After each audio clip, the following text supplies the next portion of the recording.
আসসালামু আলাইকুম, সবাই কেমন আছেন? আলহামদুলিল্লাহ আমি ভালো আছি। তো আমি আজকে বানিয়ে দেখাবো জাম ভর্তা রেসিপি। জাম আমাদের শরীরের জন্য খুব উপকারী একটা ফল।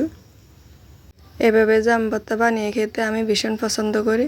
তো আপনারাও কি আমার মতো এভাবে জাম ভর্তা বানিয়ে খেতে পছন্দ করেন?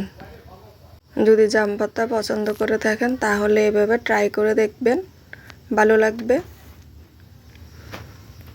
তো চলুন জাম ভর্তার জন্য আমি কি উপকরণ নিয়ে নিয়েছি। তো এখানে আমি জাম নিয়েছি 300 গ্রামের মতো। জামগুলো একদম ফ্রেশ ছিল, তো বড় বড় দেখে জামগুলো আমি নিয়েছি। এখানে পাশে একটা প্লেটে আমি স্বাদ মতো বিট লবণ, সাদা লবণ, চিনি, মরিচ গুঁড়া, 2টি শুকনো মরিচ ভেজে গুঁড়ো করে নিয়েছি। এখন আমি সবগুলো উপকরণ একটা প্লাস্টিকের জারে নিয়ে নিব। তো আমি এরকম থেকে একটা জার নিয়ে নিয়েছি ঢাকনাযুক্ত। এখন ঢাকনা দিয়ে দিব, ঢাকনা দিয়ে ভালো করে ঝাঁকিয়ে নিব। যারা দেখতে দেখতে ভিডিওর এই পর্যন্ত চলে এসেছেন লাইক কমেন্ট শেয়ার করবেন।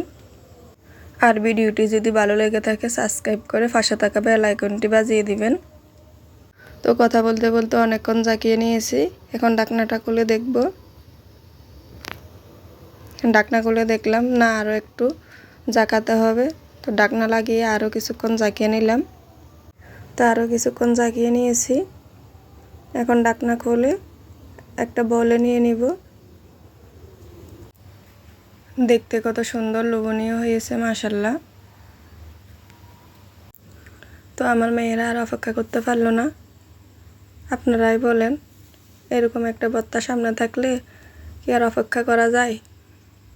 তো সবাই এক চামচ করে নিয়ে নিল।